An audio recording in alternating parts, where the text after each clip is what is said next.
બિચારા નિર્મળા બેન, એમની એટલી ખરાબ હાલત છે ને. એક તો પતિ ગામમાં ખોટા ધંધા કરે અને એમાં ઉપરથી એણે મીનાક્ષીનું ખૂન કર્યું.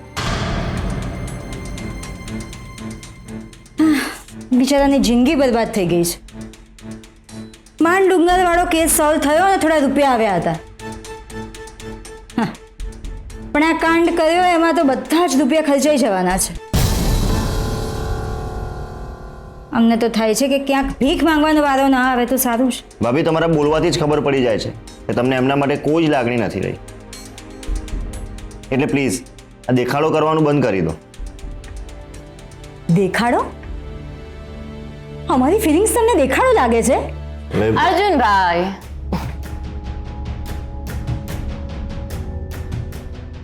અર્જુનભાઈ, વેદિકા ભાભીનો સ્વભાવ કેટલો સારો છે એ તો આપણને બધાને ખબર જ છે ને.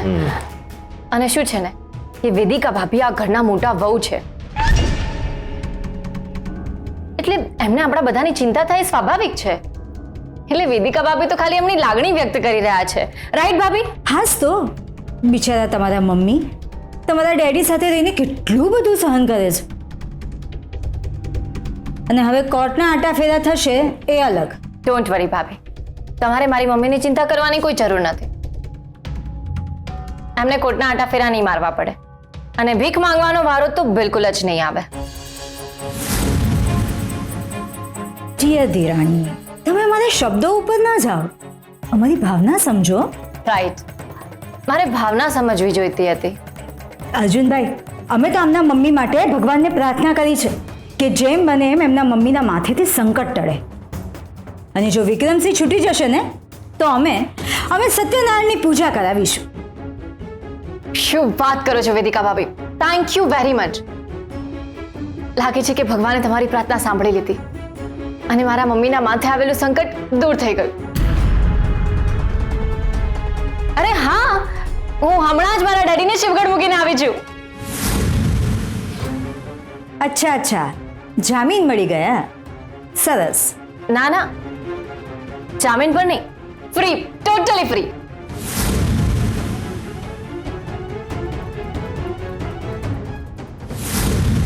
પુરાવાના અભાવને કારણે મારા ડેડી નિર્દોષ છૂટી ગયા. વોટ? પણ આ કેવી રીતે શક્ય છે? આઈ મીન, પુરાવા એમની વિરુદ્ધ હતા તો આ કેવી રીતે શક્ય થયું? ભાભી, પુરાવા એમની વિરુદ્ધ છે એવું ક્રિએટ કરવામાં આવ્યું હતું, પણ એ પુરાવા કોઈ નક્કર પુરાવા નહોતા. વાલીટલ ભાભી, કોંગ્રેચ્યુલેશન.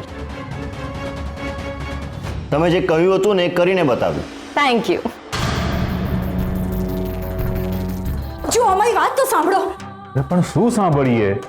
મોટા ભાઈ, આ બેગ જુઓ ને હર્ષવર્ધનભાઈ, દર વખતે એકલા જ બહાર જાય છે.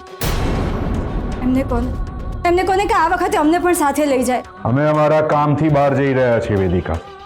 તમને સાથે લઈ જઈને શું કરશું? અને આમ પણ અહીંયા તમારે ચૂંટણી પ્રચારના કામ છે ને. પણ તમારા ગાઈડન્સ વગર અમે કેવી રીતે કરીશું? અને આમ પણ તમારા સિવાય આ ઘરમાં અમારું બીજું છે કોણ? તો એકલા રહેવાની આદત પાડો. ને અમે લાંબુ નથી રોકાવાના, તરત પાછા આવી જઈશું. ક્યાં બહારગામ જાઓ છો મોટા ભાઈ? હા, કઈ પ્રોબ્લેમ છે? હા, મેં તો એમ જ પૂછ્યું ખાલી. હા, રાજકોટમાં એક નવી ફેક્ટરી શરૂ કરવાનો વિચાર છે, એટલે જમીન જોવા જઈ રહ્યા છીએ. હજી કઈ પૂછપરછ કરવી છે? કોઈ માહિતી જોઈએ છે? પીઆઈ સાથે જ છે. કેટલા વાગે નીકળ્યા છીએ, કેટલા વાગે પહોંચીશું, જે કંઈ નોંધવાનું એ બધું નોંધી લો. હા ભાઈ, પ્લીઝ. હવે તમારી પૂછપરછ પૂરી થઈ હોય તો અમે જઈએ, કે પછી હજી ઉલટ તપાસ કરવી છે? કેમ, તમે એવું કંઈ કર્યું છે કે ઉલટ તપાસ કરવી પડે? કે પછી એવું કંઈ કરવાના છો?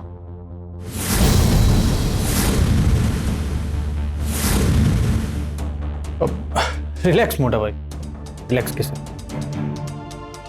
મોટા ભાઈ, હેપી જર્ની.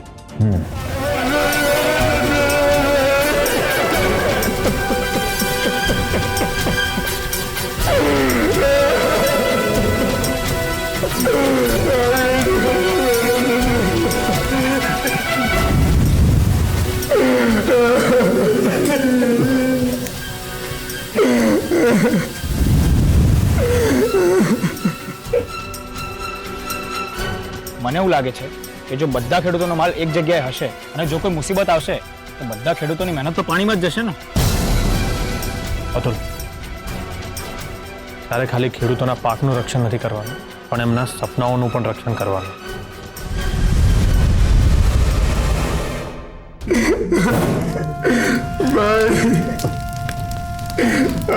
શું થઈ ગયું? હર્ષવર્ધનભાઈ, મારા આખા વર્ષની કમાણીનું ભળતું થઈ ગયું. આ તો ખેતર ગીરવે મૂકીને ખેતી કરી હતી, તો એવું કે ડાયરેક્ટ માલ વેચીશું તો ડબલ કમાણી થશે. પછી ખેતર છોડાવીને એમ વિચાર્યું હતું. આ તો ખેતરે ગયો ને પાકે ગયો. અમે તો બરબાદ થઈ ગયા. તમે લોકો પહેલા શાંત થઈ જાઓ. આપણે અરે મારી વાત તો સાંભળો તમે.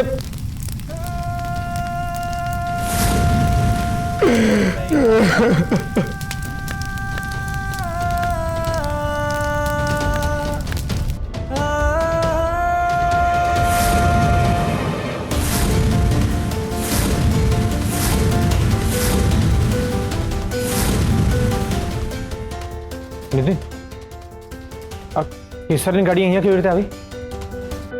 ખબર નહીં ભાઈ, પણ અમે આવ્યા ત્યારે બાઈક અહીંયા જ હતું.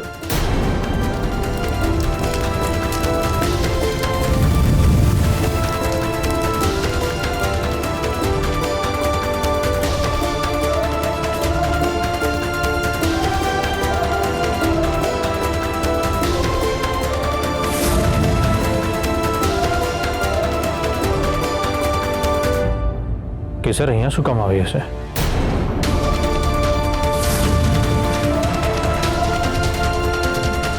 કેસર! કેસર! કેસર! કેસર! છોડો!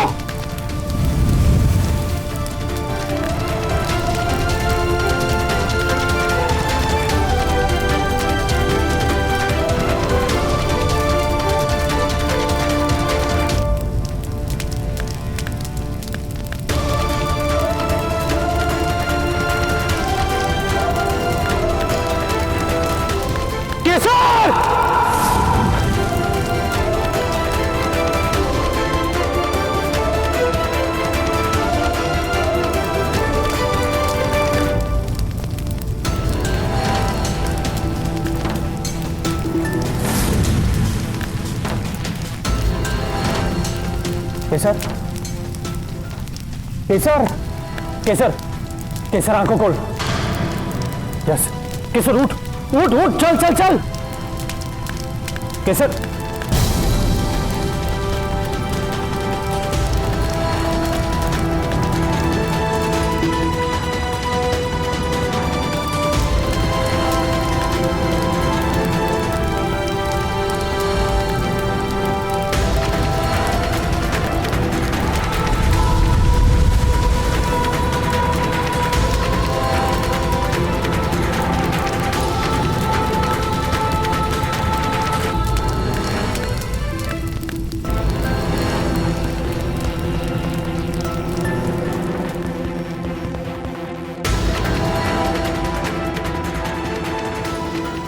केसर, केसर, केसर, ए केसर, केसर, केसर.